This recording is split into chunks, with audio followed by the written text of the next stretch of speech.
തുകയാണ്. കാലോചിതമായി വർധനവ് വരുത്തിയിട്ടില്ല. അത് കിട്ടാൻ തന്നെ കൃഷി വനം വകുപ്പ് ഓഫീസുകൾ പലതവണ സർ കയറിയിറങ്ങണം.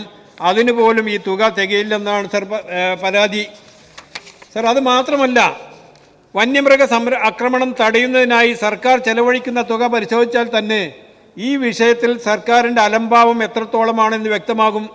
2018-19 വന്യമൃഗ ആക്രമണം തടയുന്നതിനായി സർക്കാർ 6.28 കോടി രൂപ ചെലവഴിക്കപ്പോൾ അത് 2022-23 വെറും 3 കോടിയായി സർ കുറഞ്ഞു. സർ, പുതിയ നിയമത്തിൽ സാധാരണയായി ജനങ്ങൾ ഒരുമിച്ച് കൂടുന്ന പൊതുസ്ഥലത്തോ ഒരു ജനവാസ മേഖലയിലോ ഏതെങ്കിലും വന്യമൃഗം ഏതെങ്കിലും ആൾ ആക്രമിക്കുകയും ഗുരുതരമായി പരിക്കേൽപ്പിക്കുകയും ചെയ്താൽ പെട്ടെന്ന് നടപടിയെടുക്കാനും കാലതാമസം കൂടാതെ കൊല്ലുവാനുള്ള ഉത്തരവിടാനും ചീഫ് വൈൽഡ് ലൈഫ് വാർഡനെ അധികാരപ്പെടുത്തുന്നതിനാണ് സർ വ്യവസ്ഥ. വന്യജീവി ജനവാസ കേന്ദ്രത്തിലാണെന്നും അപകടകാരിയാണെന്നും ജില്ലാ കലക്ടറിൽ നിന്നും ഫോറസ്റ്റ് ഓഫീസ് കൺസർവേറ്ററിൽ നിന്നും ഉള്ള റിപ്പോർട്ടിൻ്റെ അടിസ്ഥാനത്തിലാണ് ഇത് ചെയ്യാൻ കഴിയുക എന്നാണ് ഈ ബില്ലിൽ പറയുന്നത്. സർ, അപ്പോഴേക്കും എന്തായിരിക്കും സ്ഥിതി? ആ കടലാസൊക്കെ വാങ്ങിക്കൊണ്ടിരുമ്പോഴേക്കും ഇവിടെ ആകെ തവിട് പൊടിയാക്കിയിട്ടുണ്ടാവില്ലേ? കാട്ടുപന്നിയെ ക്ഷുദ്രജീവിയായി പ്രഖ്യാപിക്കുന്നതിന് ഇത്രയും സംവിധാനങ്ങൾ സർക്കാർ ഏർപ്പെടുത്തിയെന്ന് പറയുമ്പോഴും വന്യമൃഗ ആക്രമണം കൂടി വരുന്ന സാഹചര്യമാണ് സർ സംസ്ഥാനത്തുള്ളത്. ഇതെല്ലാം വെറും കടലാസിൽ ഒതുങ്ങുന്ന പദ്ധതികളാണ് എന്നത് ഇതിൽ നിന്നും തെളിയുന്നത്.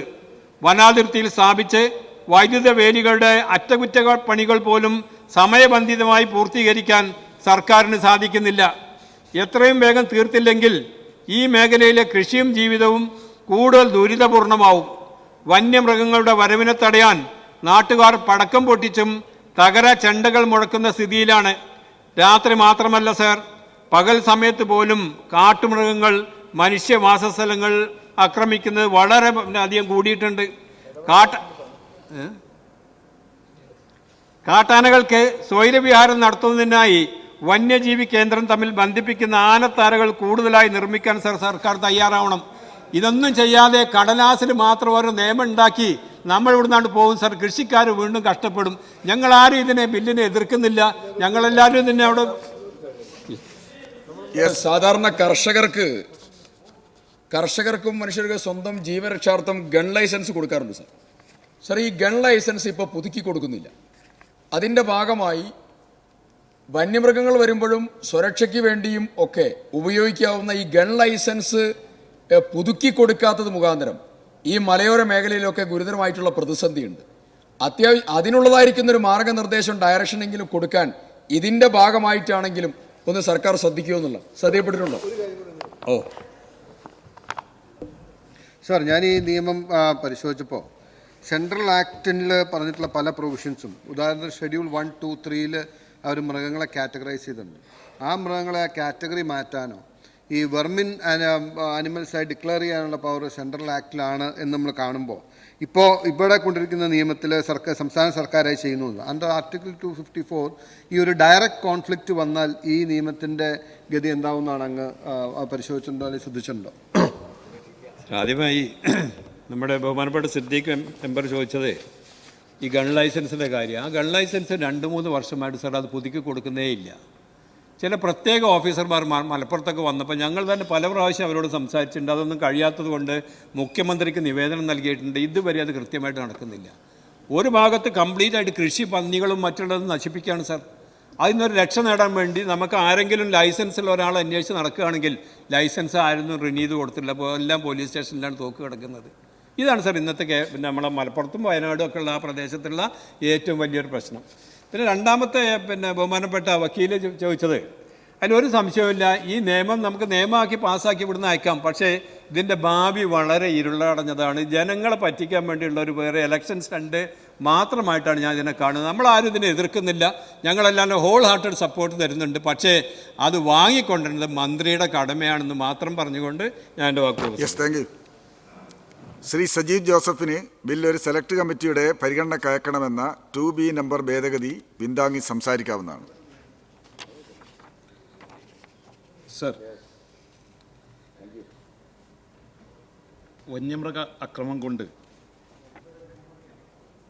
ജീവനും സ്വത്തും നഷ്ടപ്പെട്ട് വിറങ്ങലടിച്ചു നിൽക്കുന്ന കേരളത്തിലെ മലയോര മേഖലയിലെ ആദിവാസികൾ ഉൾപ്പെടെയുള്ള കർഷകർ ഉൾപ്പെടെയുള്ള 30 ലക്ഷത്തിലധികം വരുന്ന ജനങ്ങളുടെ ദീനരോധനം കഴിഞ്ഞ 9 വർഷക്കാലമായി കേരളത്തിലെ സർക്കാർ സാമാന്യവൽക്കരിച്ചതിലൂടെ അതിനെതിരെ ഉയർന്ന ഒരു പ്രതിഷേധത്തിൻ്റെ പശ്ചാത്തലത്തിലാണ് സർക്കാർ ഇത്തരം ഒരു നിയമ ഭേദഗതിക്ക് നിർബന്ധിതരായിരിക്കുന്നത് എന്ന് മനസ്സിലാക്കിയാണ്.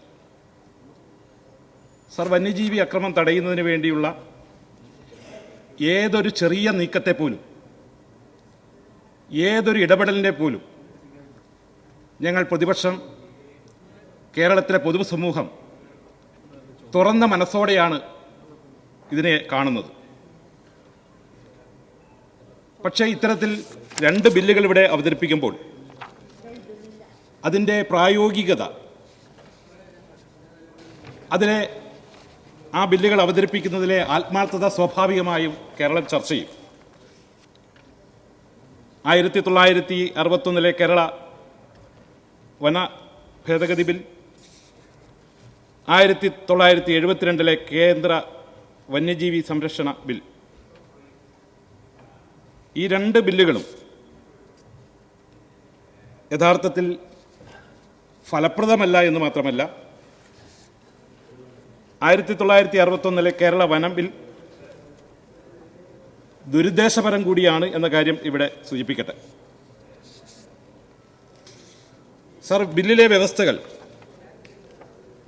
വന്യജീവി സംരക്ഷണ ഭേദഗതി ബില്ലിലെ വ്യവസ്ഥകൾ അതൊട്ടും പര്യാപ്തമല്ല. വന്യമൃഗങ്ങൾ മനുഷ്യജീവനും സമ്പത്തിനും വളർത്തുമൃഗങ്ങൾക്കും നാശനഷ്ടങ്ങൾ വരുത്തുന്ന ഘട്ടത്തിൽ മാത്രമാണ്, ജനവാസ മേഖലകളിൽ കടന്ന് അക്രമം നടത്തുമ്പോൾ മാത്രമാണ് അതിന് ഒരു ഇടപെടൽ ഉണ്ടാകാനുള്ള ചില നിർദ്ദേശങ്ങൾ ഇവിടെ ഉണ്ടായിട്ടുള്ളത്. പക്ഷേ ഈ അക്രമം ഉണ്ടാകുമ്പോൾ ഇടപെടുന്നതിന് അപ്പുറം അത് തടയാനുള്ള നടപടികളൊന്നും തന്നെ, ആൾ മരിച്ചതിന് ശേഷം, ആക്രമിക്കപ്പെട്ടതിന് ശേഷം ജീവൻ നഷ്ടപ്പെടുകയും സ്വത്തുകൾ നഷ്ടപ്പെടുകയും ചെയ്തതിന് ശേഷമുള്ള ഇടപെടൽ അല്ലാതെ ഇതിലൊന്നും തന്നെ ഇത്തരം അക്രമങ്ങളെ തടയാനുള്ള യാതൊരു നിർദ്ദേശങ്ങളും ഫലപ്രദമായിട്ടുള്ള ഒരു വ്യവസ്ഥയും ഇതിലില്ല. ഇത്തരം സന്ദർഭങ്ങളിൽ ജില്ലാ കളക്ടറെയോ ചീഫ് ഫോറസ്റ്റ് കൺസർവേറ്ററെയോ റിപ്പോർട്ട് ലഭിക്കുന്ന മുറയ്ക്ക് മാത്രം ചീഫ് വൈൽഡ് ലൈഫ് വാർഡൻ ഉത്തരവ് വഴി അത്തരം മൃഗങ്ങളെ കൊല്ലുന്നതിന് വ്യവസ്ഥ ചെയ്തതും മതിയാവുന്നതല്ല ഇവിടെ ചൂണ്ടിക്കാണിക്കുകയുണ്ടായി. അതിനെടുക്കുന്ന ടൈം, ദീർഘമേറിയ സമയം, അത്രയും സമയം നമുക്ക് കാത്തിരിക്കാൻ സാധിക്കില്ല. അപകടത്തെ നമുക്ക് തടയാൻ സാധിക്കില്ല. അതുകൊണ്ട് തന്നെ അത് ഒട്ടും പ്രായോഗികമല്ലാത്ത കാര്യമാണ്. അതുകൊണ്ട് തന്നെ DFO അല്ലെങ്കിൽ റേഞ്ച് ഓഫീസർ തലത്തിലെങ്കിലും നമ്മുടെ തദ്ദേശ ഭരണ സ്ഥാപനങ്ങളുടെ അധ്യക്ഷന്മാർ ഉൾപ്പെടെയുള്ളവർക്ക് പ്രാദേശികമായി വിശ്വാസയോഗ്യമായ റിപ്പോർട്ടിൻ്റെ അടിസ്ഥാനത്തിൽ നടപടികൾ സ്വീകരിക്കാനുള്ള പ്രായോഗികമായ ഒരു നടപടിയെക്കുറിച്ച് ഇതിനകത്ത് ഒന്നും തന്നെ ഇല്ല എന്ന് കാര്യം മനസ്സിലാക്കാൻ സാധിക്കും. അതുപോലെ തന്നെ കാട്ടുപന്നികളെ ക്ഷുദ്രജീവിയായി പ്രഖ്യാപിക്കുന്നതിന് കൃത്യമായ വ്യവസ്ഥ ആവശ്യമുണ്ട് ഈ ബില്ലിൽ. അതൊന്നും തന്നെ ഇതിൽ കാണുന്നില്ല. പൊതുസമൂഹം ആവശ്യപ്പെടുന്ന മറ്റ് പല രാജ്യങ്ങളിലും ഉള്ളതുപോലെ തന്നെ കൊല്ലപ്പെടുന്ന ഇത്തരത്തിലെ കാട്ടുപന്നികൾ ഉൾപ്പെടെയുള്ള ക്ഷുദ്രജീവികളുടെ മാംസം ഭക്ഷ്യയോഗ്യമാക്കുന്നതിന് വേണ്ടിയിട്ടുള്ള വ്യവസ്ഥകൾ, ആ വ്യവസ്ഥകൾ കൂടി ഇതിനകത്ത് ചേർക്കേണ്ടതല്ലേ? അതൊന്നും തന്നെ ഇവിടെയില്ല. ബഹുമാനപ്പെട്ട മന്ത്രി ചില കാര്യങ്ങൾ അദ്ദേഹം ഇവിടെ വാക്കാൽ പറഞ്ഞു എന്നല്ലാതെ അത്തരത്തിലുള്ള കാര്യങ്ങൾ പ്രായോഗികമായി നടപ്പിലാക്കാൻ കാര്യങ്ങൾ ഇവിടെ ഒന്നും തന്നെ ഈ ബില്ലിൽ കാണുന്നില്ല. വന്യമൃഗ ആക്രമണത്തിൽ മരണപ്പെടുന്നവരുടെ ആശ്രിതർക്കും അതുപോലെ തന്നെ നാശനഷ്ടങ്ങൾക്കും മതിയായ നഷ്ടപരിഹാരം നൽകുന്നതിന് വ്യവസ്ഥകളും ഇതിനുള്ള മാനദണ്ഡങ്ങളും കൃത്യമായി ഇതിനകത്ത് നിർവചിക്കാൻ നമുക്ക് സാധിക്കണം. അതൊന്നും തന്നെ ഇതിനകത്തില്ല. ആക്സിഡൻറ്റ് കേസുകളിൽ MACT പോലെ നഷ്ടപരിഹാരം കൃത്യമായി ഉറപ്പുവരുത്തുന്ന, അർഹതയ്ക്കനുസരിച്ച് ഉറപ്പുവരുത്താൻ കഴിയുന്ന പ്രത്യേക ട്രിബ്യൂണലുകൾ, കോടതികൾ അത് രൂപീകരിച്ച് ഇരകളാകുന്നവർക്ക് നീതി ലഭിക്കുന്നതിന് വേണ്ടിയുള്ള ക്രിയാത്മകമായ നിർദ്ദേശങ്ങളൊന്നും ഇതിൽ ഇല്ല എന്നുള്ളതാണ് യാഥാർത്ഥ്യം. പൊതുവെ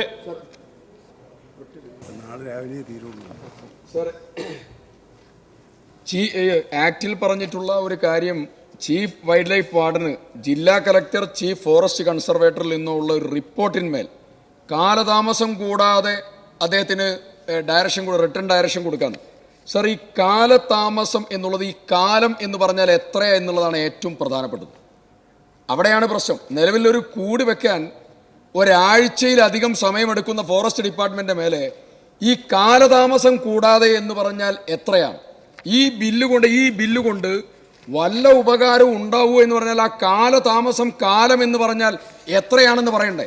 അടിയന്തരമായി ഉടൻ തന്നെ എന്ന് പറയാതെ കാലതാമസം കൂടാതെ എന്ന് പറയുന്നത് തന്നെ ഈ ബില്ല് ജനങ്ങളുടെ കണ്ണിൽ പൊടിയിടുന്നതിന് വേണ്ടിയാണെന്ന് അങ്ങേക്ക് ബോധ്യല്ലേ? തീർച്ചയായിട്ടും ബഹുമാനപ്പെട്ട അംഗം ശ്രീ സിദ്ദീഖ് സൂചിപ്പിച്ചതുപോലെ ഇതിനകത്ത് കൃത്യമായ ഒരു സമയം പറയുന്നില്ല.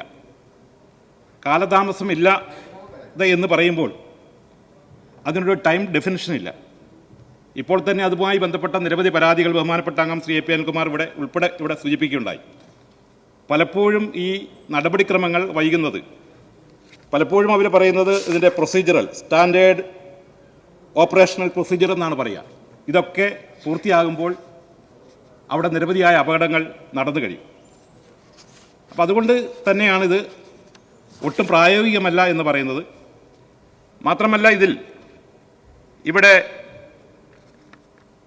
ജനവാസ മേഖലയിലേക്ക് ഇറങ്ങുന്ന അക്രമകാരികളായ മൃഗങ്ങളെക്കുറിച്ചാണ് പറയുന്നത്. അതിൽ ജനവാസ മേഖല എന്ന ആ വാക്കിന് ഡെഫിനിഷൻ കൊടുത്തിരിക്കുന്നത്, ജനവാസ മേഖല എന്ന പദപ്രയോഗത്തിന് ജനങ്ങൾ താമസിക്കുന്ന ഏതെങ്കിലും ഭൂപ്രദേശം എന്നർത്ഥമാകുന്നു എന്നാണ് എഴുതിയിരിക്കുന്നത്. യഥാർത്ഥത്തിൽ നമുക്കറിയാം, വന്യമൃഗ ആക്രമണം നടക്കുമ്പോൾ അത് വീടുകളിൽ മാത്രമല്ല, ജനവാസ കേന്ദ്രങ്ങളായ വീടുകൾ ഉൾപ്പെടുന്ന അല്ലെങ്കിൽ പട്ടണങ്ങളിൽ മാത്രമല്ല, അവർ ജോലി ചെയ്യുന്ന കൃഷിയിടങ്ങളിൽ, അവരുടെ സ്ഥലത്ത്, കർഷകരുടെ അധീനതയിലുള്ള സ്ഥലത്ത്, അവർ യഥേഷ്ടം യാത്ര ചെയ്യുന്ന സ്ഥലത്ത്, റോഡുകളിൽ ഒക്കെ ഈ കാട്ടാന അക്രമം ഉൾപ്പെടെ നടക്കുമ്പോൾ ജനവാസ മേഖല എന്ന കാര്യം മാത്രം ഒരു പദപ്രയോഗം നടത്തി അതിനെ ചുരുക്കി കാണിക്കുന്നത് ഇതിൻ്റെ പ്രയോജനം ഒട്ടും ലഭിക്കാത്ത സാഹചര്യത്തിലേക്കാണത് കൊണ്ടുപോവുക. പൊതുവെ മനസ്സിലാക്കാൻ നമുക്ക് സാധിക്കുന്നത്, ഈ നിയമം യഥാർത്ഥത്തിൽ ഇപ്പോൾ ഭേദഗതി ചെയ്യാൻ അതിനെത്രമാത്രം ഫലപ്രാപ്തിയുണ്ട് എന്ന കാര്യം ഇവിടെ നേരത്തെ ബഹുമാനപ്പെട്ട അംഗം ശ്രീ മഞ്ഞളാക്കുഴി അലി ഇവിടെ സൂചിപ്പിക്കുകയുണ്ടായി. ഇത് കഴിഞ്ഞ 9 വർഷക്കാലത്തെ 1000-ഓളം ആളുകൾ മരണപ്പെട്ട വളരെ ദയനീയമായ സാഹചര്യമുണ്ടായ ഒരു കാലഘട്ടം. ഇവിടെ ബഹുമാനപ്പെട്ട അംഗം ശ്രീ മധുസൂദനൻ പറഞ്ഞു, 1972 ഈ നിയമം നിർമ്മിച്ചതാണ് കുറ്റമെന്ന് പറയുകയുണ്ടായി. അദ്ദേഹം ഈ നിയമത്തിൻ്റെ ഉദ്ദേശ ലക്ഷ്യങ്ങളെക്കുറിച്ച് പറയുന്ന, ഈ ഭേദഗതിക്ക് ആധാരമായിട്ടുള്ള ഉദ്ദേശ ലക്ഷ്യങ്ങളെക്കുറിച്ച് ബഹുമാനപ്പെട്ട മന്ത്രി എന്ന് പറയുമ്പോൾ സർക്കാർ തന്നെയാണല്ലോ, അദ്ദേഹം ആ ഉദ്ദേശ ലക്ഷ്യങ്ങൾ ഇവിടെ പറഞ്ഞിട്ടുണ്ട്. ഉദ്ദേശ കാരണങ്ങളുടെ വിവരണം എഴുതിയിട്ടുണ്ട്. അദ്ദേഹം അത് വായിച്ചിട്ടില്ല. അക്കാലത്ത് 1972 ഏതെങ്കിലും വന്യമൃഗത്തെ വേട്ടയാടുന്നതിന് നിരോധനമില്ലാതിരുന്ന അക്കാലത്ത് നിലനിന്നിരുന്ന സാഹചര്യം പരിഗണിച്ചുകൊണ്ട് ആക്ട് പാസ്സാക്കിയിട്ടുള്ളത്. വന്യമൃഗങ്ങളും പക്ഷികളും ദ്രുതഗതിയിൽ കുറയുന്നതും രാജ്യത്ത് ചില ജീവിവർഗങ്ങൾക്ക് വംശനാശം സംഭവിച്ചതും കൂടാതെ അന്ന് നിലവിലുണ്ടായിരുന്ന സാഹചര്യം കൈകാര്യം ചെയ്യാൻ സംസ്ഥാന നിയമങ്ങൾ പര്യാപ്തമല്ലാതിരുന്നതും കൂടി കേന്ദ്ര സർക്കാർ പരിഗണിച്ചിട്ടുണ്ട്. ഇതാണ് ഉദ്ദേശ കാരണങ്ങളെന്ന് ഈ ബില്ലിൽ കൃത്യമായി പറഞ്ഞിരിക്കെ ബഹുമാനപ്പെട്ട അംഗങ്ങൾ, ഭരണകക്ഷി അംഗങ്ങൾ അത് കാണാതെ അതിനെയും രാഷ്ട്രീയവൽക്കരിക്കാനുള്ള ശ്രമമാണ് നടത്തിയത്. അക്കാലത്തെ പ്രധാനമന്ത്രി ഇന്ദിരാഗാന്ധിയുടെ ആ ഉദ്ദേശ ലക്ഷ്യത്തെ, ഈ രാജ്യത്തിന് വേണ്ടി നടപ്പിലാക്കിയ ഒരു നിയമത്തെ, ആ നിയമത്തിൻ്റെ ഉദ്ദേശ ലക്ഷ്യത്തെ ചോദ്യം ചെയ്യുന്ന വിധത്തിലാണ് അദ്ദേഹം ഇവിടെ പറഞ്ഞിരിക്കുന്നത്. അത് ഒട്ടും ശരിയല്ല. ഇവിടെ ഈ 1972 ശേഷം 53 വർഷങ്ങൾ പിന്നിടുകയാണ്. ഈ 53 വർഷത്തെ ചരിത്രത്തിൽ കഴിഞ്ഞ 9 വർഷമാണ് കേരളത്തിൽ സമാനതകളില്ലാത്ത, ഇതുവരെ ഒരു സംസ്ഥാനത്തും കേരളത്തിലും നടക്കാത്ത രീതിയിലുള്ള വളരെ രൂക്ഷമായിട്ടുള്ള വന്യമൃഗ ആക്രമണം ഉണ്ടാകുന്നത്. അതിന് കാരണം കേരളത്തിലെ ഇടതുപക്ഷ സർക്കാരാണ്. ഈ 2 ടേമിലായി ഭരിച്ച സർക്കാർ വന്യമൃഗശല്യം തടയുന്നതിന് വേണ്ടിയുള്ള ക്രിയാത്മകമായിട്ടുള്ള പ്രായോഗികമായ നടപടികൾ സ്വീകരിക്കാത്തതാണ് ഈ കഴിഞ്ഞ 9 വർഷക്കാലം ഇത്രയേറെ രൂക്ഷമായിട്ടുള്ള വന്യമൃഗ ആക്രമണം നടന്നത്. 2016 മുതൽ 1000-ഓളം പേരിവിടെ മരണപ്പെട്ട സാഹചര്യമുണ്ടായി. 8000-ഓളം പേർക്ക് പരിക്ക് പറ്റി. 5000-ഓളം കന്നുകാലികൾ കൊല്ലപ്പെട്ടു. കോടിക്കണക്കിന് രൂപയുടെ കൃഷി നാശം സംഭവിച്ചു. യാതൊരു ക്രിയാത്മകമായ നടപടിയും സ്വീകരിച്ചിട്ടില്ല. ഒരു കാലത്തും ഇതുപോലെ ഉണ്ടായിട്ടില്ല എന്നുള്ളതാണ് യാഥാർത്ഥ്യം. അതുകൊണ്ട് തന്നെ മാത്രമല്ല, സർക്കാരിൻ്റെ നിലപാടിൽ ആത്മാർത്ഥതയില്ല എന്ന് പറയാൻ കാരണം, ഈ 9 വർഷക്കാലം ഇത്രയും നിരന്തരമായി ഈ വന്യമൃഗ ആക്രമണം നടക്കുമ്പോഴും സർക്കാർ നിർനിമേഷമായി നോക്കി നിന്നു എന്നല്ലാതെ ഈ മരണങ്ങളെയൊക്കെയും ഈ ദുരന്തങ്ങളെയൊക്കെയും കേവലവൽക്കരിച്ച് സാമാന്യവൽക്കരിച്ച് നോക്കി നിന്നു എന്നല്ലാതെ യുദ്ധസമാനമായ ഒരു സാഹചര്യം നമ്മുടെ അതിർത്തി ഗ്രാമങ്ങളിൽ ശത്രുരാജ്യത്തിൻ്റെ അക്രമത്തിൽ പിടഞ്ഞു വീണ് മരിക്കുന്ന ഭടന്മാരുടെ ആകട്ടെ പൗരന്മാരുടെ ആകട്ടെ ആ ജീവന് നൽകുന്ന വില പോലെ തന്നെയാണ് നമ്മുടെ നാട്ടിലെ നാട്ടിൻപുറങ്ങളിൽ ഏറ്റവും പാവപ്പെട്ടവർ താമസിക്കുന്ന പ്രദേശമാണ് വനാതിർത്തിയിൽ താമസിക്കുന്ന, ഈ മലയോര മേഖലയിൽ താമസിക്കുന്ന ഏറ്റവും പാവപ്പെട്ട ആളുകൾ. അവിടെ ഇതുപോലെ അക്രമങ്ങൾ തുടരുമ്പോൾ അത് നോക്കി നിൽക്കുക, അവർക്ക് നീതി ഉറപ്പുവരുത്താൻ കഴിയാതെ ഇനിയും അത്തരത്തിലുള്ള അക്രമങ്ങൾ ഉണ്ടാകുന്നത് തടയുന്നതിനപ്പുറം അതുപോലും നോക്കാതെ അതിനെ നോക്കി നിൽക്കുന്ന ഒരു കാഴ്ചയാണ് നമ്മൾ കണ്ടിട്ടുള്ളത്. അതുകൊണ്ടാണ് ഞാൻ പറഞ്ഞത് ആത്മാർത്ഥതയില്ലാത്തൊരു സമീപനമാണ് എന്നുള്ള കാര്യം. ഇവിടെ ഇപ്പോൾ ബില്ലായിട്ട് വന്നു. മുൻപ് 6-7 തവണ ഈ സഭയിൽ ബഹുമാനപ്പെട്ട അംഗങ്ങൾ ഇവിടെ അടിയന്തര പ്രമേയം അവതരിപ്പിച്ചിട്ടുണ്ട്. അഡ്വക്കേറ്റ് സണ്ണി ജോസഫ് തന്നെ 2-3 തവണ ഇവിടെ അടിയന്തര പ്രമേയം അവതരിപ്പിച്ചു. നിരവധി അംഗങ്ങൾ അടിയന്തര പ്രമേയം അവതരിപ്പിച്ചു. ഭരണകക്ഷി അംഗങ്ങൾ ഉൾപ്പെടെ നിയമസഭയിൽ സബ്മിഷനായി, ശ്രദ്ധ ക്ഷണിക്കൽ പ്രമേയമായി അവരുടെ പ്രസംഗങ്ങളിലൊക്കെ തന്നെ ഈ വന്യമൃഗ ആക്രമണങ്ങളെക്കുറിച്ചൊക്കെ പറയുകയുണ്ടായി. പക്ഷേ ആത്മാർത്ഥതയുണ്ടെങ്കിൽ സംസാരിക്കാൻ സമയമാണ് സർ. ഇവിടെ ആത്മാർത്ഥതയുണ്ടെങ്കിൽ ഈ കാര്യങ്ങളൊക്കെ നമുക്ക് അന്ന് ചർച്ച ചെയ്തുകൂടായിരുന്നോ? അന്ന് സഭ നിർത്തിവെച്ച് ചർച്ച ചെയ്തുകൂടായിരുന്നോ? വളരെ ഗുരുതരമായൊരു കാര്യമല്ലേ? ആ ഘട്ടത്തിലൊന്നും അടിയന്തര പ്രമേയ ചർച്ച പോലും അനുവദിക്കാതെ അവിടെ കൂട്ടായ തീരുമാനങ്ങൾ എടുക്കാൻ സാധിക്കുമായിരുന്നു, അഭിപ്രായങ്ങൾ കേൾക്കാൻ സാധിക്കുമായിരുന്നു. പക്ഷെ അതൊന്നും സർക്കാർ ചെവിക്കൊണ്ടില്ല. അതുപോലെ തന്നെ ആ ഘട്ടത്തിലൊക്കെ തന്നെ സർക്കാർ എടുത്ത നിലപാടെന്താണ്? സർക്കാരിന് അധികാരമില്ല, സംസ്ഥാന ഗവൺമെൻറ്റിന് അധികാരമില്ല. ഇതെല്ലാം ചെയ്യേണ്ടത് കേന്ദ്ര ഗവൺമെൻറ്റാണ്. കേന്ദ്ര ഗവൺമെൻറ് മാത്രമേ ചെയ്യാൻ സാധിക്കൂ. ഈ സഭയിൽ നമ്മൾ പ്രമേയം പാസാക്കി കേന്ദ്ര ഗവൺമെൻറ് അയച്ചു കൊടുത്തു. അപ്പോഴും പറഞ്ഞത് ഇത് കേന്ദ്രം ചെയ്യണമെന്നാണ്. സംസ്ഥാന ഗവൺമെൻറ് ചെയ്യാൻ കഴിയുമെന്ന് ഒരിക്കലും പറഞ്ഞിട്ടില്ല. അപ്പോൾ ഇത് ആത്മാർത്ഥമായി നടപ്പിലാക്കാനുള്ള ഒരു ബില്ലാണെങ്കിൽ ഈ ഗവൺമെൻറ് 9 വർഷക്കാലം കഴിയുമ്പോൾ നേരത്തെ ഇങ്ങനെയൊരു ബില്ല് അവതരിപ്പിച്ച് ഇത് നടപ്പിലാക്കാൻ സാധിക്കില്ലായിരുന്നു? അതിനുവേണ്ടി പരിശ്രമിക്കാൻ സാധിക്കില്ലായിരുന്നോ? മരണം തുടർക്കഥയായി 1000-ഓളം ആളുകൾ മരിച്ചപ്പോഴൊന്നും അപ്പോൾ കാണിക്കാത്ത ഒരു കാര്യം എന്തിനു വേണ്ടി ഇപ്പോൾ ഈ തെരഞ്ഞെടുപ്പിന് തൊട്ട് മുമ്പ് അവതരിപ്പിച്ചു എന്നുള്ളത്, അതിൻ്റെ കാരണം കൂടുതലൊന്നും ആലോചിക്കേണ്ടതില്ല. നിലമ്പൂരിലെ തെരഞ്ഞെടുപ്പിൻ്റെ റിസൾട്ട് അത് വല്ലാതെ സർക്കാരിൻ്റെ ആലോചനയ്ക്കും ചിന്തയ്ക്കും പാത്രീഭവിച്ചിട്ടുണ്ട് എന്ന കാര്യം ഞാനിവിടെ സൂചിപ്പിക്കുകയാണ്. കാരണം അത്രയേറെ ശക്തമായ ജനവികാരമാണ് മലയോര മേഖലയിലുള്ളത്. അതുകൊണ്ട് അന്നൊന്നും ചർച്ച ചെയ്യാത്ത കാര്യം ഇപ്പോൾ എടുക്കുന്നതിൽ ആത്മാർത്ഥതയില്ല. അതുപോലെ തന്നെ അനുവദിച്ച ഫണ്ട് പോലും, ബഡ്ജറ്റിൽ അനുവദിക്കുന്ന ഫണ്ട് വളരെ പരിമിതമായ ഫണ്ട്. അന്ന് ഞങ്ങൾ പറഞ്ഞു ഇത് വന്യമൃഗ ശല്യം തടയാൻ പര്യാപ്തമല്ല, ഈ ഫണ്ട് അനുവദിച്ചില്ല. അനുവദിച്ച ഫണ്ട് ചെലവഴിച്ചിട്ടില്ല. കേന്ദ്ര സർക്കാർ തന്ന ഫണ്ട് ചെലവഴിച്ചിട്ടില്ല. ചുരുക്കി പറഞ്ഞാൽ MLA-മാർ ഇതിനു വേണ്ടി മാറ്റിവെച്ച ഫണ്ട് പോലും ചെലവഴിക്കാൻ നമ്മുടെ ഡിപ്പാർട്ട്മെൻറ്റ് സാധിച്ചിട്ടില്ല. വേദനയോടെ പറയട്ടെ, എൻ്റെ നിയോജകമണ്ഡലത്തിലെ ഉദയഗിരി പഞ്ചായത്ത്, അത് കോൺഗ്രസ് ഭരിക്കുന്ന പഞ്ചായത്തല്ല, ഇടതുപക്ഷ മുന്നണി ഭരിക്കുന്ന പഞ്ചായത്താണ്. ആ പഞ്ചായത്തിൽ അവർക്ക് ഫണ്ടില്ല, അവർക്ക് തനത് ഫണ്ടില്ല. MLA ഫണ്ട് വെക്കണമെന്ന് പറഞ്ഞു. ആ പഞ്ചായത്തിനോടൊപ്പം ചേർന്നുകൊണ്ട് ഫണ്ട് വെച്ചു. 2-3 വർഷം പൂർത്തിയാവുകയാണ്. ഇപ്പോഴും ആ ഫണ്ട് ചെലവഴിക്കാൻ വനംവകുപ്പിന് സാധിക്കുന്നില്ല.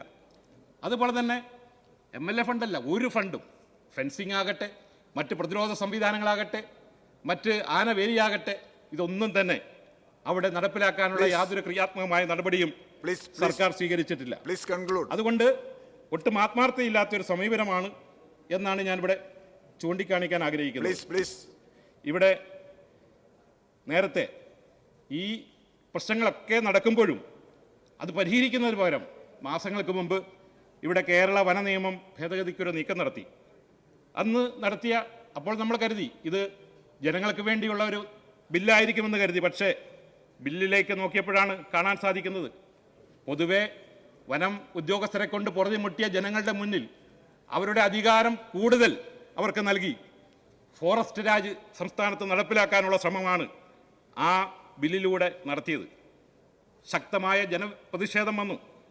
പ്രതിപക്ഷ നേതാവിൻ്റെ നേതൃത്വത്തിൽ കേരളത്തിൽ നടത്തിയ മലയോര യാത്ര, ഈ വന്യമൃഗശല്യം തടയാൻ സർക്കാരിനോട് ആവശ്യപ്പെട്ടുകൊണ്ട്, ഈ പ്രശ്നത്തിൽ ഇടപെടണമെന്ന് ആവശ്യപ്പെട്ടുകൊണ്ട് നടത്തിയ മലയോര യാത്ര കേവലം ഒരു രാഷ്ട്രീയ പരിപാടി ആയിരുന്നില്ല. അത് കേരളത്തിൻ്റെ ചരിത്രത്തിൽ അതുപോലെ മലയോരത്തോടുകൂടി ഒരു യാത്ര, ആ വിഷയം മാത്രം ഉന്നയിച്ചൊരു യാത്ര പോയിട്ടുണ്ടെങ്കിൽ അത്രയേറെ ഗൗരവം അത് കണ്ടതുകൊണ്ടാണ് സർക്കാരിൻ്റെ ശ്രദ്ധയിൽ കൊണ്ടുവരുന്നതിന് വേണ്ടിയാണ് ആ യാത്ര നടത്തിയിട്ടുള്ളത്.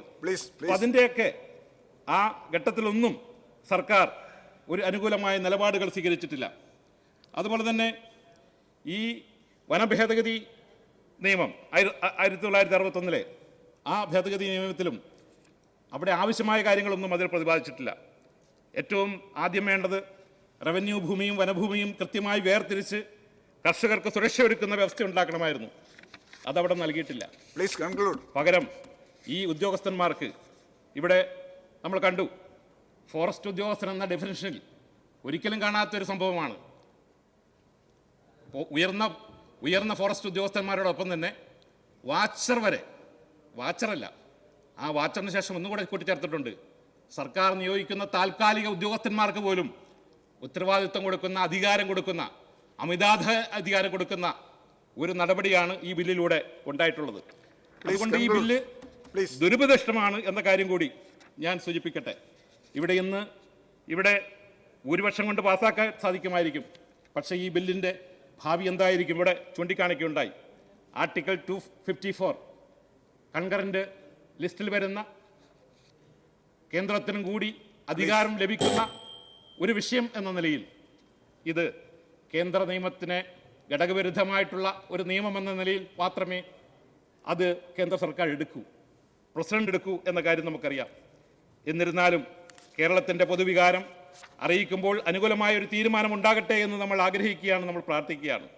പക്ഷേ ഇതിൻ്റെ പ്രായോഗികമായ ബുദ്ധിമുട്ടുകളൊക്കെ സർക്കാരിനറിയാം. നിലവിൽ നിയമങ്ങൾ ഇല്ലാഞ്ഞിട്ടല്ല, ആ നിയമങ്ങൾ നടപ്പിലാക്കാത്തത് കൊണ്ടാണ് കേരളത്തിൽ ഈ പ്രശ്നങ്ങൾ രൂക്ഷമായിക്കൊണ്ടിരിക്കുന്നത്. നിലവിൽ തന്നെ ഈ വന്യമൃഗങ്ങളെ ഹണ്ട് ചെയ്യാൻ, കൊല്ലാൻ, അക്രമകാരികളെ കൊല്ലാൻ നമുക്ക് നിയമം അനുവദിക്കുന്നുണ്ട്. സെക്ഷൻ 11(2)ൽ കൃത്യമായി അത് പറയുന്നുണ്ട്. അത്തരം സാഹചര്യത്തിൽ കൊല്ലാം എന്ന് പറയുന്നുണ്ട്. ഇവിടെ പുതിയതായി അക്കാര്യത്തിലൊന്നും തന്നെ സർക്കാരിന് ഈ ബില്ലിലൂടെ കേരളത്തിന് നൽകാൻ സാധിക്കുന്നില്ല എന്ന് നമുക്കറിയാം. പ്രധാന പ്രശ്നം നേരത്തെ ബഹുമാനപ്പെട്ട അങ്ങ് സൂചിപ്പിച്ചതുപോലെ സർക്കാരിൻ്റെ നിലപാടാണ്. കാരണം ഒരു ഫോറസ്റ്റ് ഉദ്യോഗസ്ഥനെ പീരുമേടിൽ കടുവ ആക്രമിച്ചപ്പോൾ കൊന്നു, വെടിവെച്ച് കൊന്നു, കേസെടുത്തിട്ടില്ല. പക്ഷേ എത്രയോ സാധാരണക്കാർക്കെതിരെ കേസെടുത്തു. അവരുടെ സെൽഫ് ഡിഫൻസിന് വേണ്ടി, സ്വയം രക്ഷയ്ക്ക് വേണ്ടി, സുരക്ഷയ്ക്ക് വേണ്ടി അവർ നേരിട്ടപ്പോൾ അവർക്കെതിരെ കേസെടുക്കുന്ന സമീപനം, അങ്ങനെ ഇരട്ടത്താപ്പ് സമീപനമാണ് പല ജില്ലകളിലും പല സ്ഥലങ്ങളിലും ഈ ഫോറസ്റ്റ് ഡിപ്പാർട്ട്മെന്റ് കീഴിൽ നടക്കുന്നത്. ഇവിടെ കേരളത്തിലെ വനം വകുപ്പ് നമുക്കറിയാം, മറ്റെല്ലാ സംസ്ഥാനങ്ങളിലുമുണ്ട്. അവിടെയൊക്കെ തന്നെ വനംവകുപ്പ് മന്ത്രി ആ അധികാരം കൃത്യമായി ഉപയോഗപ്പെടുത്താറുണ്ട്, വനംവകുപ്പ് ഉപയോഗപ്പെടുത്താറുണ്ട്, ഗവൺമെൻറ് ഇടപെടാറുണ്ട്. പക്ഷെ കേരളത്തിൽ മാത്രം ഇതുപോലെ ആയിരങ്ങൾ പിടഞ്ഞു വീണ് മരിക്കുമ്പോഴും ഇവിടെ സർക്കാർ നോക്കി നിൽക്കുകയാണ്. തമിഴ്നാട്ടിലും കർണാടകയിലും മറ്റ് ആന്ധ്രയിലാകട്ടെ മറ്റ് സംസ്ഥാനങ്ങളിലൊക്കെ ഫോറസ്റ്റ് ഉദ്യോഗസ്ഥന്മാരെ നിലക്ക് നിർത്താനുള്ള കെൽപ്പ്, അതിനുള്ള ത്രാണി ആ ഗവൺമെൻറ്റുകളും ഭരണകൂടങ്ങളും കാണിച്ചിട്ടുണ്ട്. പക്ഷേ കഴിഞ്ഞ 9 വർഷക്കാലം ഇവിടെ നാഥനില്ല, കളരിയാണ്. ആ പ്രതിസന്ധി പരിഹരിക്കാൻ സർക്കാരിനെതിരെയുള്ള വിമർശനവും പ്രതിഷേധവും മറികടക്കുന്നതിന് വേണ്ടിയുള്ള ഒരു സൂത്രവാക്യം മാത്രമാണ് ഈ ബില്ലുകളെന്ന് കാര്യം ഇവിടെ സൂചിപ്പിച്ചുകൊണ്ട് ഈ നിർദ്ദേശങ്ങൾ, ക്രിയാത്മകമായ നിർദ്ദേശങ്ങൾ കൂടി കൂട്ടിച്ചേർത്ത് കേരളത്തിലെ ജനങ്ങൾ നേരിടുന്ന രൂക്ഷമായ പ്രതിസന്ധി പരിഹരിക്കാൻ, വന്യമൃഗശല്യം തടയുന്നതിന് വേണ്ടിയുള്ള നടപടി സ്വീകരിക്കാൻ സർക്കാർ മുൻകൈ എടുക്കണമെന്ന് ഈ സന്ദർഭത്തിൽ ആവശ്യപ്പെട്ടുകൊണ്ട് എൻ്റെ വാക്കുകൾ നിർത്തുന്നു. നന്ദി. ബഹുമാനപ്പെട്ട വന്യജീവി ബഹുമാനപ്പെട്ട നിയമം വ്യവസായ വകുപ്പ് മന്ത്രി. സർ, നിയമവുമായി ബന്ധപ്പെട്ട് വിടാവുന്ന ഒരു ചെറിയ കാര്യം മാത്രമാണ്, ബാക്കിയെല്ലാം വിശദമായി മന്ത്രി തന്നെ പറയുന്നുണ്ട്. ഒന്ന്, നമുക്കിത് ഇവിടെ പാസ്സാക്കിയിട്ട് കാര്യമുണ്ടോ, പ്രത്യേകിച്ച് ഗുണമുണ്ടോ എന്ന ചോദ്യമൊക്കെ വരികയുണ്ടായി. യഥാർത്ഥത്തിൽ നമ്മുടെ ഭരണഘടന അംഗീകരിക്കുന്ന ഘട്ടത്തിൽ ഈ സ്റ്റേറ്റ് ലിസ്റ്റിലായിരുന്നു ഫോറസ്റ്റ് 19 അതുപോലെ വന്യജീവികളുടെ സംരക്ഷണവുമായി ബന്ധപ്പെട്ടതും സംസ്ഥാന ലിസ്റ്റിലായിരുന്നു 19ഉം 20ഉം ആയിരുന്നു. നമ്മൾ അടിയന്തരാവസ്ഥ ആ കാലഘട്ടത്തിലാണ് യഥാർത്ഥത്തിൽ പാർലമെൻറ്റ് ഈ നിയമം പാസ്സാക്കുന്നത് 72. നമുക്കെല്ലാവർക്കും അറിയാം, പാർലമെൻറ്റ് ലെജിസ്ലേറ്റീവ് കോമ്പിറ്റൻസ് ഇല്ലെങ്കിലും ഭരണഘടനയുടെ 252 പ്രകാരം 2-ലധികം സംസ്ഥാനങ്ങൾ ആവശ്യപ്പെടുകയാണെങ്കിൽ ആ സംസ്ഥാനങ്ങൾക്ക് ആകെ ബാധകമാകുന്ന നിയമം വേണമെങ്കിൽ പാർലമെൻറ്റിന് പാസ്സാക്കാം. എന്നാൽ കേരളം ആവശ്യപ്പെട്ടിട്ടില്ല. കേരളം ആവശ്യപ്പെടാതെ തന്നെ 7-8 സംസ്ഥാനങ്ങൾ ആവശ്യപ്പെട്ടിട്ടാണ് 72-ൽ ഈ നിയമം പാസ്സാക്കുന്നത്. കേരള നിയമസഭ പിന്നീട് അത് അംഗീകരിച്ചു അല്ലേ എന്നുള്ളത് ഞാൻ നോക്കിയ രേഖകളൊന്നും വ്യക്തമല്ലെങ്കിൽ പോലും 76 കഴിഞ്ഞപ്പോൾ നമുക്ക് എല്ലാവർക്കും അറിയാവുന്നതുപോലെ അടിയന്തരാവസ്ഥ കാലഘട്ടത്തിലെ 42ാം ഭേദഗതി വന്നപ്പോൾ സ്റ്റേറ്റ് ലിസ്റ്റിലുണ്ടായിരുന്ന പല വിഷയങ്ങളും കൺകറന്റ് ലിസ്റ്റിലേക്ക് മാറി. അങ്ങനെയാണ് കൺകറന്റ് ലിസ്റ്റിൽ 17A 17B എന്ന 2ലേക്ക് ഈ 19, 20ഉം റദ്ദാക്കിക്കൊണ്ട് കൺകറന്റ് ലിസ്റ്റിൽ ഉൾപ്പെടുത്തുകയുണ്ടായി. അങ്ങനെ കൺകറന്റ് ലിസ്റ്റിൽ ഉൾപ്പെടുത്തുന്നതിൽ സംസ്ഥാന നിയമസഭയ്ക്കും നമുക്ക് എല്ലാവർക്കും അറിയാവുന്നതുപോലെ നിയമം പാസ്സാക്കാം, പാർലമെൻറ്റിനും നിയമം പാസ്സാക്കാം. ഭരണഘടന 254 പ്രകാരം ഈ നിയമങ്ങൾ തമ്മിൽ വൈരുദ്ധ്യം ഉണ്ടാവുകയാണെങ്കിൽ പാർലമെൻറ്റ് പാസ്സാക്കുന്ന നിയമമാണ് നിലനിൽക്കുക എന്നുള്ളത് വസ്തുതയാണ്. എന്നാൽ ഇതിനകത്ത് സംസ്ഥാന നിയമസഭകൾക്ക് ഭേദഗതി കൊണ്ടുവരാം.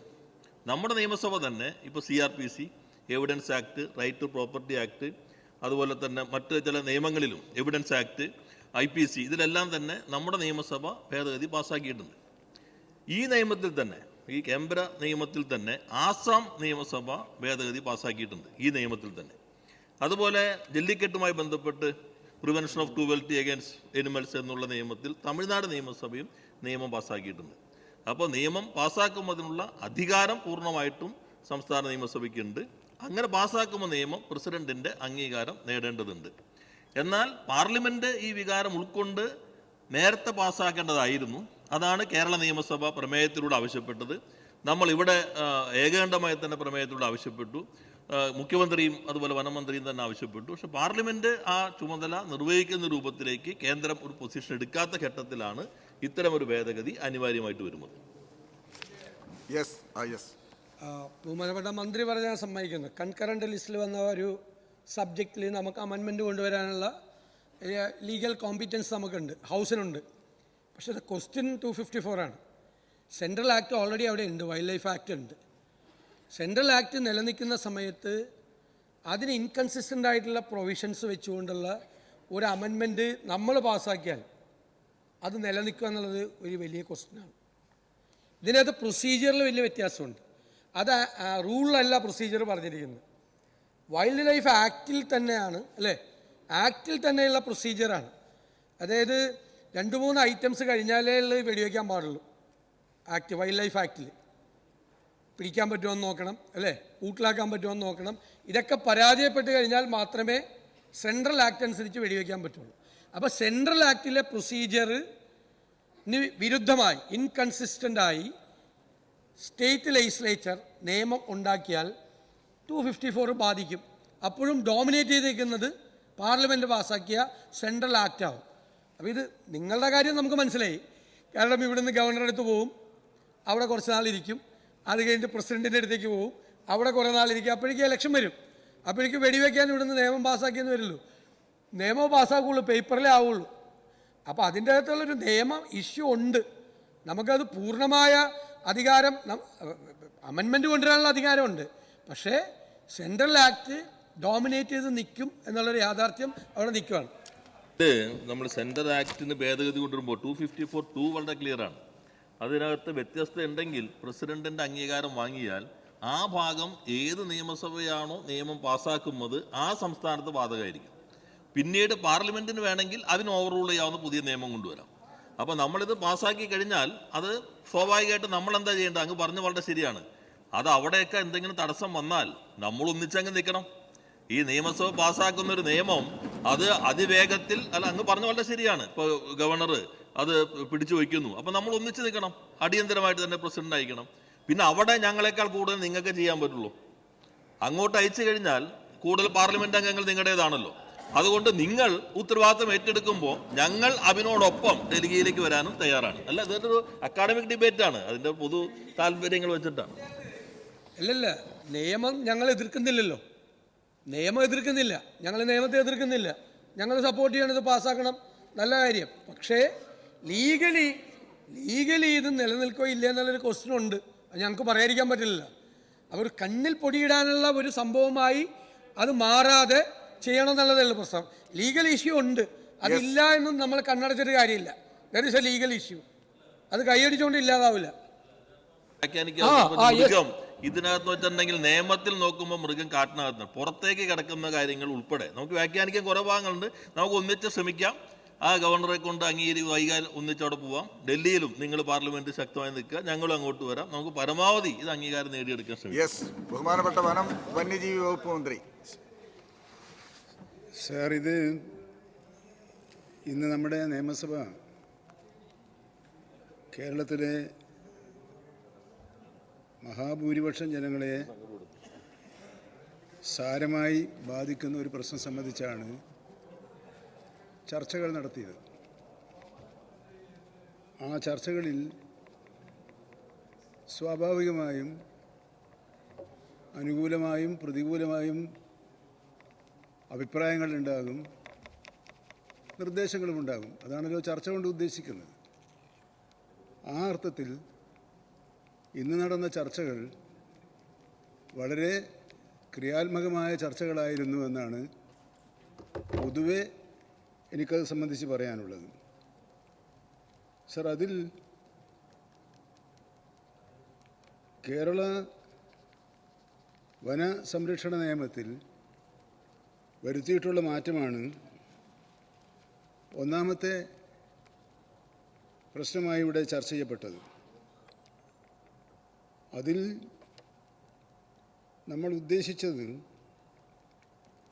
പ്രധാനമായും കർഷകർ സ്വന്തം പുരയിടത്തിൽ വെച്ചുപിടിപ്പിച്ചതോ സ്വമേധയാ വളർന്നു വന്നതോ ആയ ചന്ദനമരങ്ങൾ മുറിക്കുന്നത് സംബന്ധിച്ചാണ് പ്രധാനമായും ഉദ്ദേശിച്ചിട്ടുള്ളത് എന്ന് അത് വായിച്ചു നോക്കി എല്ലാവർക്കും മനസ്സിലാകും. എന്നാൽ ആ കൂട്ടത്തിൽ ബഹുമാനപ്പെട്ട ശ്രീ AP അനിൽകുമാർ ആദ്യം തന്നെ ഇവിടെ സൂചിപ്പിച്ചതുപോലെ അവിടെ എന്തിനാണ് ഉദ്യോഗസ്ഥന്മാരുടെ പദവി സംബന്ധിച്ച നിർണയമുണ്ടായത് എന്നൊരു പ്രശ്നമുണ്ടായി ഉന്നയിക്കുക. അങ്ങനെ വരുമ്പോൾ വാച്ചർക്കും ഈ അധികാരം കിട്ടുകയല്ലേ എന്ന സന്ദേഹമാണ് അദ്ദേഹം ഉയർത്തിയത്.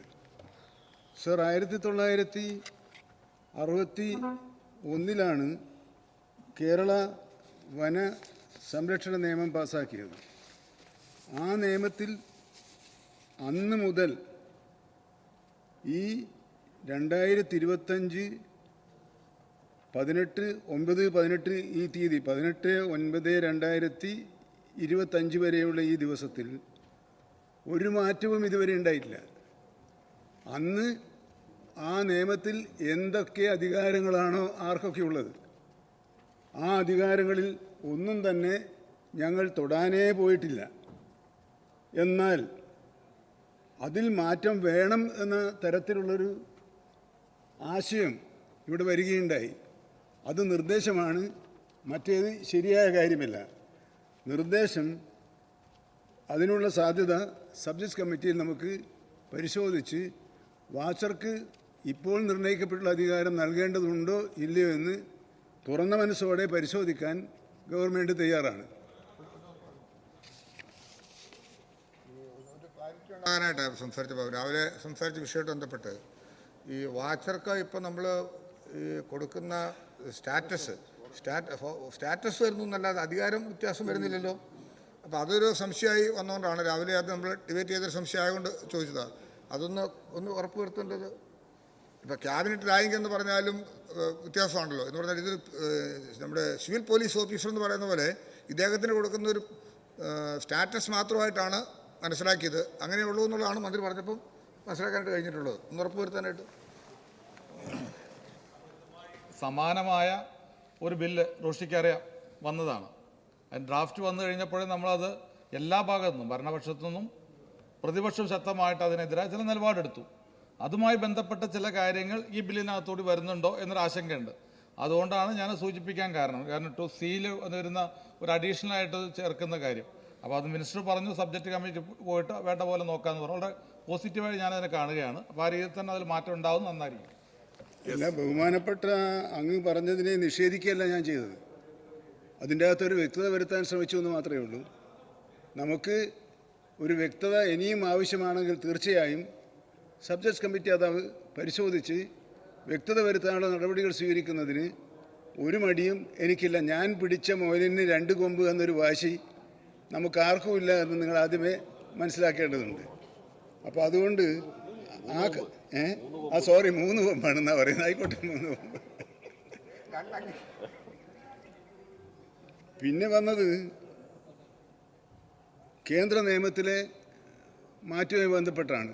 മറ്റ് വകുപ്പുകളിൽ ആദ്യത്തെ ബില്ലിലെ മറ്റു വകുപ്പുകളിലൊന്നും വലിയ അഭിപ്രായ വ്യത്യാസമൊന്നും ഉണ്ടാകാത്തതുകൊണ്ട് അതിനെക്കുറിച്ച് പറയാൻ ചന്ദനമരം മുറിക്കുന്ന കാര്യത്തിലും അത് വിൽക്കുന്ന കാര്യത്തിലും ഒക്കെ വളരെ അനുകൂലമായ പ്രതികരണം തന്നെയാണ് ഉണ്ടായിട്ടുള്ളത്. അതിന് ഞാൻ സ്വാഗതം ചെയ്യുന്നു. ആ നിലയിൽ ആ ബില്ലിന്മേലുള്ള എൻ്റെ വിശദീകരണം ഞാൻ നിർത്തുകയാണ്. രണ്ടാമത്തേതാണ് വളരെ പ്രധാനപ്പെട്ട ഒരു, യഥാർത്ഥത്തിൽ അതിന്മേൽ വലിയ വാദപ്രതിവാദം ഉണ്ടാവില്ലെന്നാണ് ഞാൻ കരുതിയിരുന്നത്. പക്ഷെ വന്നത് അതിൻ്റെ മേലെയാണ്. അതിലെന്താണൊരു സമീപനം? ദയവായി നമ്മുടെ അംഗങ്ങൾ ശ്രദ്ധിക്കേണ്ടത്, ഈ ബില്ലിനെ അനുകൂലിക്കുകയും കേന്ദ്ര ഗവൺമെൻറ് ചെയ്തതുപോലെ ചീഫ് വൈൽഡ് ലൈഫ് വാർഡന് അധികാരമുണ്ട് എന്ന് പറയുകയും ഒരു ഇഞ്ച് ചോര പോലും, ഒരു തുള്ളി ചോര പോലും പൊടിയാതെ ഒരു റാത്തിൽ ഇറച്ചി വെട്ടിയെടുക്കണമെന്ന് പറയുന്ന ഒരു നയം പറ്റില്ല. അത് വരുമ്പോൾ അതൊരു തെറ്റായ ഒരു മെസ്സേജ് ഉണ്ട്. അതുകൊണ്ടാണ് ഞാൻ പറഞ്ഞത്. കാരണം ഇവിടുത്തെ പ്രതിപക്ഷത്തിന് പോലും ഈ ബില്ലിനെക്കുറിച്ച് ഒരു തമാശ എന്നുള്ള നിലയിലാണ് കാണുന്നത് എന്ന നിലയിൽ വന്നാൽ കേന്ദ്രത്തിലിരിക്കുന്നവർക്ക് അതൊരു മെസ്സേജാണ്.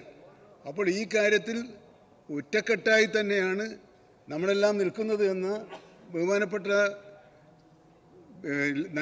നിയമമന്ത്രി ഇവിടെ ചൂണ്ടിക്കാണിച്ചതുപോലെ ഒറ്റക്കെട്ടായി നിൽക്കുന്ന ഒരു നിലപാട് നമുക്കുണ്ടാകണം. കേന്ദ്ര നിയമത്തിന് വിരുദ്ധമായ ഒരു നിയമം പാസ്സാക്കാൻ ഇവിടെ ചൂണ്ടിക്കാണിച്ചതുപോലെ സംസ്ഥാനങ്ങൾക്ക് അധികാരമില്ല. അതുകൊണ്ടാണ് സംസ്ഥാന chief forest life wildlife വാർഡനുള്ള അധികാരത്തിൽ അത് ഇല്ലായ്മ ചെയ്യുന്ന ഒരു വകുപ്പ് ഇതിനകത്ത് ചേർത്താൽ കേന്ദ്ര നിയമത്തിന് നേരെ എതിരാണ്. അങ്ങനെ കേന്ദ്ര നിയമത്തിന് നേരെ എതിരായ ഒരു വകുപ്പ് ചേർക്കുന്നത് ശരിയായ ഒരു കാര്യമല്ല എന്നുള്ളത് കൊണ്ടാണ് ആ അധികാരം നിലനിർത്തിക്കൊണ്ട് തന്നെ അതിലെ നിബന്ധനകൾക്ക് ഇളവ് വരുത്തുന്ന വിധത്തിലുള്ള ഒരു ഭേദഗതി അവതരിപ്പിക്കാൻ ഒരു വകുപ്പ് ഇതിനകത്ത് ചേർക്കാൻ തയ്യാറായത്. അപ്പോൾ അങ്ങനെ വരുമ്പോൾ ചീഫ് വൈൽഡ് ലൈഫ് വാർഡൻ്റെ അധികാരത്തെ, കേന്ദ്ര ഗവൺമെൻറ് നിശ്ചയിച്ച അധികാരത്തെ സംസ്ഥാന സർക്കാർ വെല്ലുവിളിക്കുന്നില്ല. ആ അധികാരത്തെ അംഗീകരിച്ചുകൊണ്ട് തന്നെ SOP മുതലായിട്ടുള്ള പ്രശ്നങ്ങളിൽ ഭേദഗതി വരുത്തുമ്പോൾ നമുക്ക് നടപടികൾ സ്വീകരിക്കാൻ വളരെ പെട്ടെന്ന് തന്നെ നടപടികൾ സ്വീകരിച്ച് മുന്നോട്ട് പോകാൻ സാധിക്കുമെന്ന ഒരു കാഴ്ചപ്പാടോടുകൂടിയാണ് അതുണ്ടാക്കിയിട്ടുള്ളത്. അല്ലാതെ ജനങ്ങളെ തെറ്റിദ്ധരിപ്പിക്കാനും തെരഞ്ഞെടുപ്പ് ലക്ഷ്യമാക്കി വോട്ട് ലക്ഷ്യമാക്കിയുള്ളൊരു ബില്ലാണ് ഇവിടെ എന്നൊരു മെസ്സേജ് ദയവായി ഉണ്ടാക്കുന്നത് നിങ്ങൾ പ്രകടിപ്പിച്ച പിന്തുണയുടെ നേരെ വിപരീത ഫലമേ ഉണ്ടാക്കുകയുള്ളൂ എന്ന് സ്നേഹപൂർവ്വം ധരിപ്പിക്കാൻ ഞാൻ ആഗ്രഹിക്കുകയാണ്. മറ്റൊന്ന് കണക്കുകളുടെ കളിയാണ്. ഞാൻ കണക്കുകളൊന്നും ഒരുപാട് പറഞ്ഞ സമയമെടുക്കുന്നില്ല, കാരണം ഇനിയും ഒരു ബില്ലുണ്ട് എന്ന് പറഞ്ഞതുകൊണ്ട് ഒരുപാട് പറയാനുണ്ടായിരുന്നു. പക്ഷേ ഞാൻ ഒരു കാര്യം പറയാം. ഇവിടെ ഒരുപാട് പേർക്ക് കുടിശ്ശികയായി ബാക്കി കിടക്കുകയാണ് എന്നതാണ് ഒരു കാര്യം ഇവിടെ ചൂണ്ടിക്കാണിച്ചത്. അതുപോലെ തന്നെ മരണനിരക്ക് വല്ലാതെ വർദ്ധിച്ചു കൊണ്ടിരിക്കുന്നു എന്നാണ് ഇവിടെ ചൂണ്ടിക്കാണിച്ചത്. സർ, നമ്മൾ 2016-17 239 ലക്ഷം രൂപയും 2017-18 198 ലക്ഷം രൂപയും 2018-19 242 ലക്ഷം രൂപയും 2020-20 270 ലക്ഷം രൂപയും 2021 444 ലക്ഷം രൂപയും 22-23 337 ലക്ഷം രൂപയും 23-24 709 ലക്ഷം രൂപയും 2020-24-25 799 ശേഷിയും 26 ഈ ദിവസം വരെ 86 ലക്ഷം രൂപയുമാണ് നഷ്ടപരിഹാരമായി ആശ്രിതർക്കുള്ള നഷ്ടപരിഹാരം, ജീവഹാനി സംഭവിച്ച നഷ്ടപരിഹാരം കൊടുത്തത്. പരുക്കേറ്റവർക്ക് ഈ കാലത്ത് 2991 ലക്ഷം രൂപയാണ് നഷ്ടപരിഹാരമായി കൊടുത്തിട്ടുള്ളത്. അങ്ങനെ കൊടുത്തപ്പോൾ 95% പേർക്കുമുള്ള നഷ്ടപരിഹാര തുക ഇതിനകം തന്നെ കൊടുത്തിട്ടുണ്ട്. പിന്നെ ബാക്കിയുണ്ട് എന്ന് പറയുന്ന ചില കേസുകൾ ശരിയായ രൂപത്തിലുള്ള പിന്തുടർച്ചാവകാശ രേഖ ഹാജരാക്കാത്തവരുടെ പ്രശ്നങ്ങളാണ് ബാക്കി കിടക്കുന്നത്. അങ്ങനെയല്ലാത്ത ആരെങ്കിലും ബാക്കി കിടക്കുന്നുണ്ടെങ്കിൽ അത് ശ്രദ്ധയിൽപ്പെട്ടാൽ അത് ഉടനെ പരിഹരിക്കാൻ ശ്രമിക്കും. ഞാൻ മുമ്പൊരിക്കൽ പറഞ്ഞ് പിന്നെ ആരും അത് എഴുതി തന്നിട്ടില്ലായിരുന്നു. അങ്ങനെ ആരുടെയും മണ്ഡലത്തിൽ, അതിപ്പം പയ്യന്നൂരിലെ ബഹുമാനപ്പെട്ട മധുസൂദനൻ പറഞ്ഞു, അദ്ദേഹത്തിൻ്റെ മണ്ഡലത്തിലെ കർണാടക വനവുമായി ബന്ധപ്പെട്ട മേഖലയിൽ ഒരു പ്രശ്നമുണ്ടെന്ന്. അതെന്താണെന്ന് അടിയന്തരമായി പരിശോധിച്ച് നടപടികൾ സ്വീകരിക്കാനുള്ള സന്നദ്ധത ഞാനിവിടെ അറിയിക്കുകയാണ്. അതേപോലെ തന്നെ ഈ വന്യജീവികളുടെ മരണം വല്ലാതെ വർദ്ധിച്ചുകൊണ്ടിരിക്കുകയാണ് എന്നാണ് ഇവിടെ പറഞ്ഞത്. പക്ഷേ മരണം ഒന്ന് സംഭവിച്ചാലും അത് വലുതാണ് എന്ന് കാണുന്ന ഞാൻ ആ വിമർശനത്തെ ആ അർത്ഥത്തിൽ ഉൾക്കൊള്ളുന്നു. എന്നാൽ 2011-12 113 മരണമാണ് ഉണ്ടായത്. അതിൽ 84 പാമ്പ് കടിയേറ്റുള്ള മരണമാണ്. തൊട്ടടുത്ത വർഷം 126 പേരാണ് മരിച്ചത്. അതിൽ 111 പാമ്പ് കടിയേറ്റ് മരിച്ചവരാണ്. അടുത്ത വർഷം 126 പേരാണ് മരണപ്പെട്ടത്. 110 പേരും പാമ്പ് കടിയേറ്റ് മരിച്ചവരാണ്. തൊട്ടടുത്ത വർഷം 135 119 പേർ പാമ്പ് കടി. 104 അടുത്ത വർഷം 88 പേർ പാമ്പ് കടി. 2016-17 ആകെ മരണം 96, പാമ്പ് കടിയേറ്റ് മരിച്ചത് 75. 2017-18 ആകെ മരണം 119, പാമ്പ് കടിയേറ്റ് മരിച്ചത് 92. 2018-19 146 പേര് മരിച്ചു. 123 പേരും പാമ്പ് കടിയേറ്റ് മരിച്ചവരാണ്. അടുത്ത 2019-20 90 പേരാണ് മരിച്ചത്. 71 പേരും പാമ്പ് കടിയേറ്റാണ് മരിച്ചത്. തൊട്ടടുത്ത വർഷം 20-21 88 പേരാണ് മരിച്ചത്. 52 പേർ പാമ്പ് കടിയേറ്റ്. 21-22 എന്ന് പറഞ്ഞാൽ ഇപ്പോഴാണല്ലോ വളരെ രൂക്ഷമായി പറഞ്ഞത്. ഞാൻ മന്ത്രിയായതിനു ശേഷമുള്ള കാര്യമാണത്. ആകെ മരിച്ചത് 113 പേർ. അതിൽ 65 പേർ പാമ്പ് കടിയേറ്റാണ് മരിച്ചത്. 22-23 വർഷത്തിൽ 89 പേരാണ് മരിച്ചത്. 48 പേരും പാമ്പ് കടിയേറ്റാണ് മരിച്ചത്. തൊട്ടടുത്ത 2023-24 76 പേരാണ് മരിച്ചത്. 34 പേർ പാമ്പ് കടിയേറ്റാണ്. 2024-25 67 പേരാണ് മരിച്ചത്. 34 പേരാണ് പാമ്പ് കടിയേറ്റ് മരിച്ചത്. ഈ വർഷം 20 പേരാണ് ഇതുവരെ മരിച്ചിട്ടുള്ളത്. അതിൽ 6 പേർ പാമ്പ് കടിയേറ്റാണ്. മരണനിരക്ക് കൂടുകയാണോ കുറയുകയാണോ എന്ന് കണക്കുകൾ നിങ്ങളോട് സംസാരിക്കട്ടെ എന്ന് മാത്രമേ ഈ ഘട്ടത്തിൽ പറയാൻ ഞാൻ ആഗ്രഹിക്കുന്നു.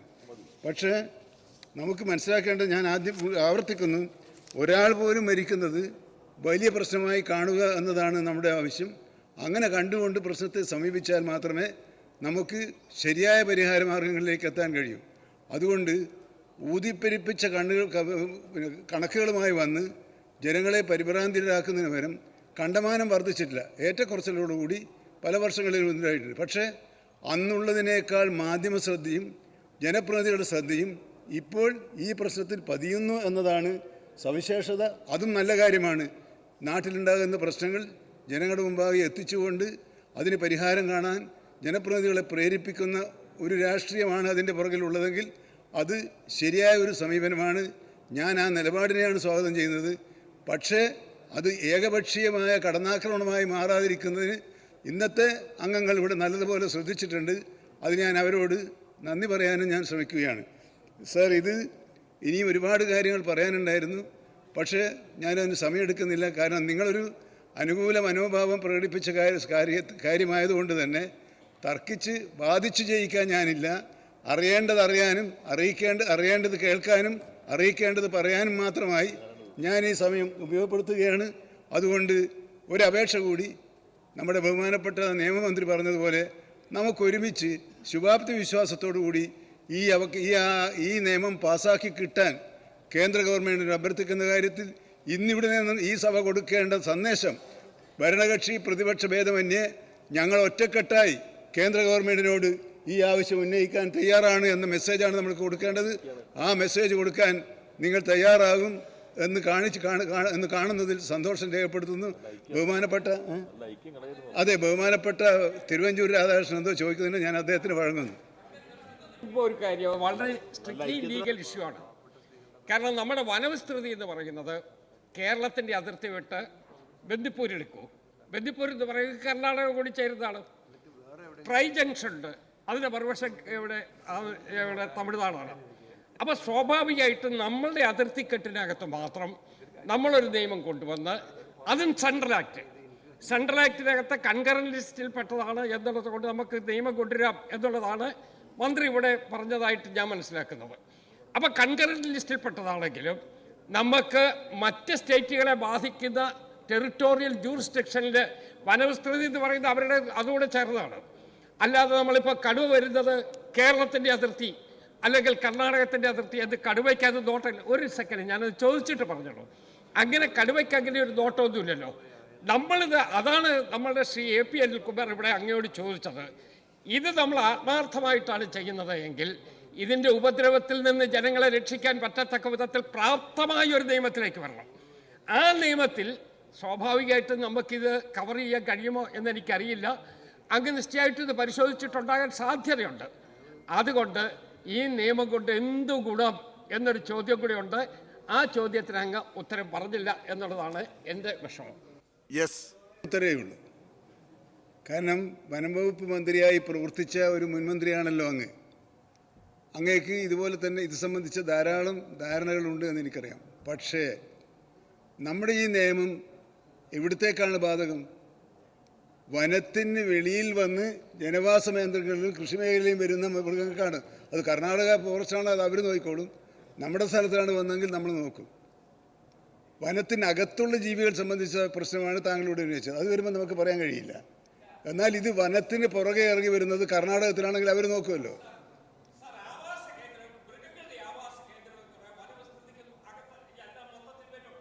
അല്ലല്ല, അവിടെ നമ്മൾ പോകുന്നില്ലല്ലോ. നമ്മൾ ബഹുമാനപ്പെട്ട തിരുവഞ്ചൂർ അങ്ങ് ദയവായി കേൾക്ക്. എന്താണ് നമ്മുടെ നിയമത്തിൻ്റെ ഉദ്ദേശം? വനത്തിൽ നിന്നും പുറത്തിറങ്ങി വന്ന് ജനവാസ മേഖലയിൽ വന്ന് മനുഷ്യനെ ഉപദ്രവിക്കുക, കൃഷിനാശം വരുത്തുക സംസ്ഥാനത്തിനകത്തെ കാര്യമാണ്. അവിടെ വന്ന് നാശനഷ്ടം ഉണ്ടാക്കുന്നവരുടെ ജീവനും സ്വത്തിനും സംരക്ഷണം നൽകുക എന്ന ബാധ്യത എല്ലാ സംസ്ഥാന ഗവൺമെൻറ്റും അവിടെ വരുമ്പോൾ അവർ നോക്കിക്കോളും. ഇവിടെ വരുമ്പോൾ നമ്മളിങ്ങനെ നോക്കണം എന്നാണ് പറയുന്നത്. അതിൽ ആത്മാർത്ഥത കുറവൊന്നുമില്ല. നോക്കിക്കൊള്ളാം. പക്ഷേ വനത്തിന്റെ ആവാസ മേഖല എന്ന് പറയുന്നത് വ്യത്യസ്തമാണ്. ആ ആവാസ മേഖലയിൽ ഉണ്ടാകുന്ന അവിടെ നിന്നാണ് ഇതെല്ലാം ഇറങ്ങി വരുന്നത്.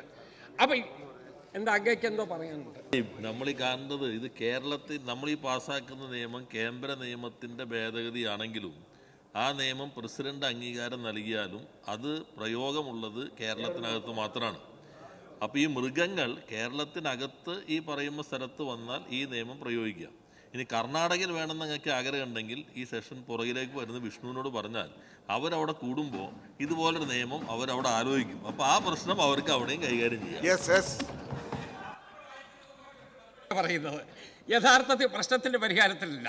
നമ്മൾ നോക്കുന്നത് എന്താ? നമുക്കിവിടെ പ്രശ്നത്തിൻ്റെ പരിഹാരം ഉണ്ടാകണം.